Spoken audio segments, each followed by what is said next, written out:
Please pardon this mess. I am recording a ridiculous video that I'm probably not even going to upload because it is just a catastrophe. But I feel like I have delayed this long enough. We need to address this thing. We really do. Now, the reason why I have avoided making this video for so long is because I haven't really known how to address all my thoughts on this particular blaster. Because it is a very strange and complicated blaster to talk about. There are different types of blasters out there which are very similar to the Flip-16 in the way that they present Nerf as a hobby. I am mainly referring to the Doominator. This whole concept of barrels rotating around in ways that they're not supposed to is a very interesting idea. And I love the Flip-32 and Flip-8. There's a reason the Flip-32 is up on the wall. I absolutely love that blaster. It is super cool and fun. That's why this video is so difficult for me. Let's take a look at the facts, all right? The Flip-16 is probably the best concept for the flip blasters. You have the gigantic, super heavy, super bulky Flip-32, and you have the small, impractical Flip-8. The Flip-16 is the Goldilocks size in between it. You basically have two rough cuts in one, which can flip around to give you twice the ammo of the rough cut. You would think. And while, yes, that is still a fact, it is true, this blaster fires two at once, it is pretty much a rough cut, the only difference being that it is bolt action instead of the pump action. The pump action flips the barrels, and the fact that it has this brilliant idea for a folding stock that can transform into a sight, that as well as this whole mechanics is just so awesome to me.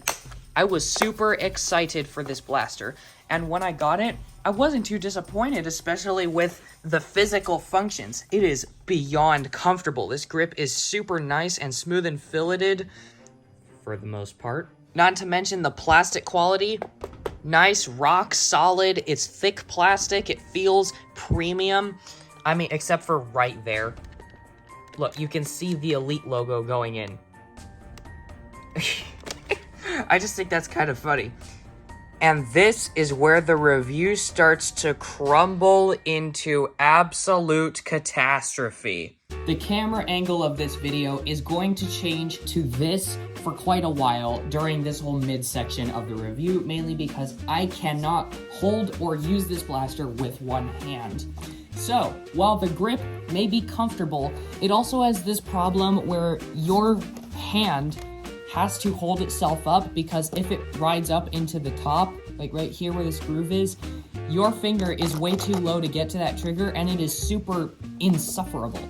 Your hand ends up going like this. Okay, that's fine. If you do that, it's nice. The trigger pull is nice. Watch this.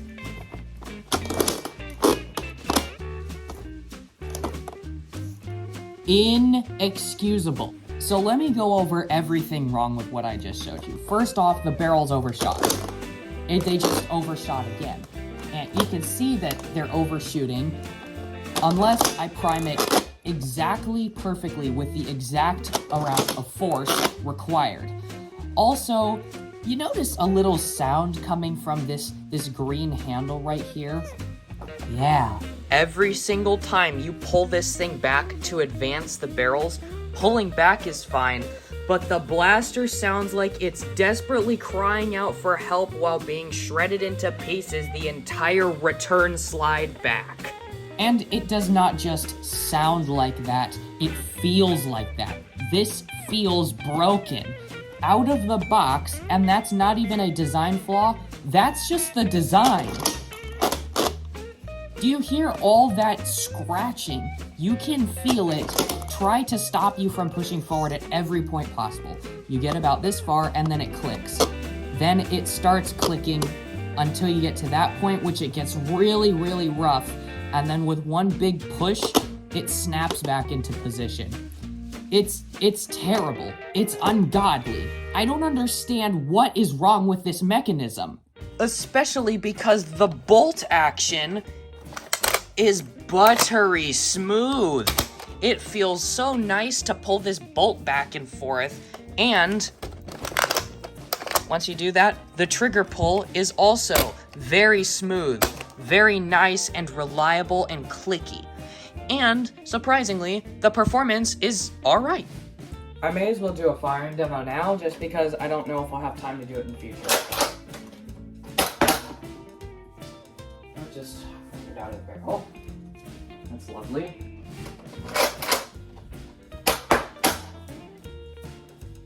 What performance? Such wow. And I'm gonna put my finger on the darts just so that... Oh no. Is it all on this side? Ah.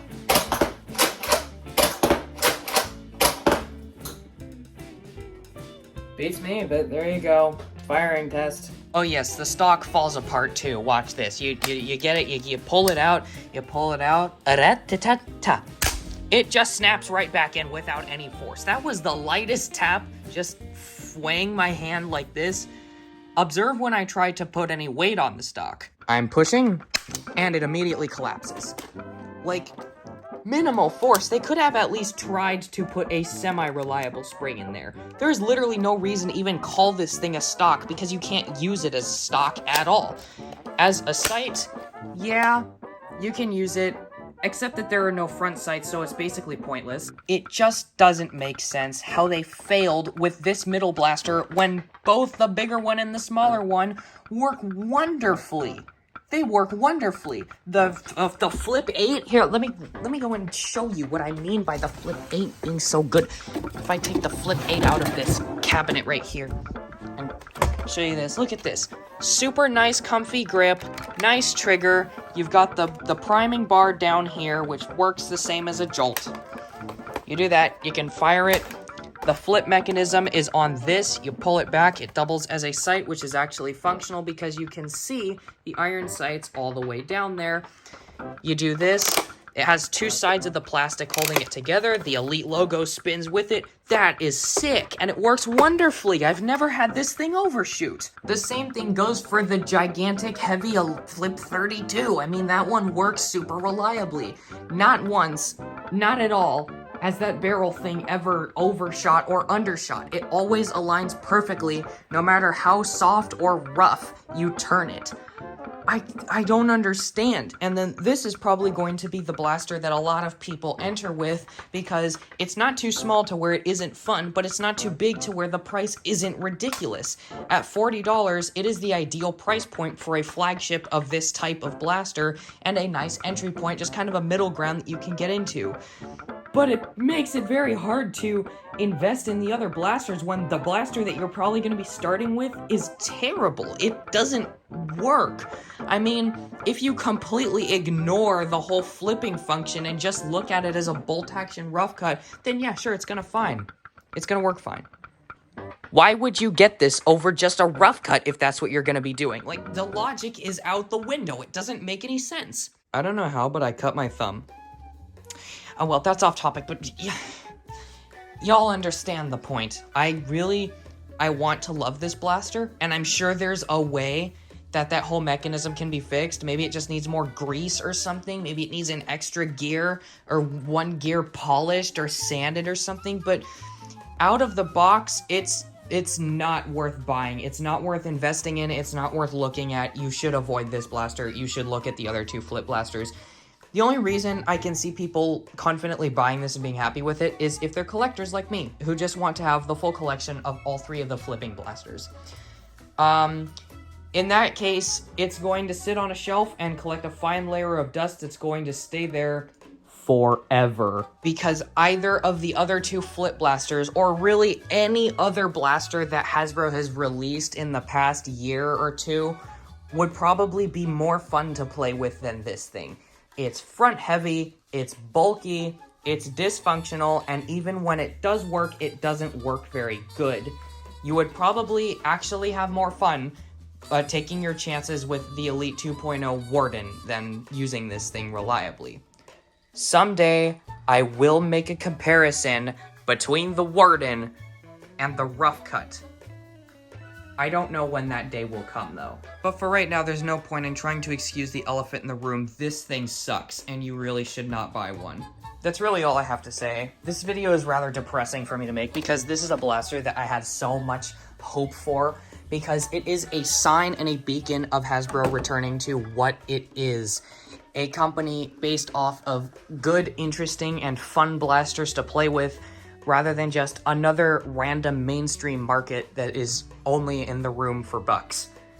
Because stuff like this is cool. I mean, as I've said a million times, it's the reason I like stuff like the Doominator. Like, yeah, it's just, yeah, seeing something that is what I have wanted Hasbro to be for a long time flop that bad. Yeah. I don't really have an outro for this video. Thanks for watching. If you want to buy a Flip-16 for some reason,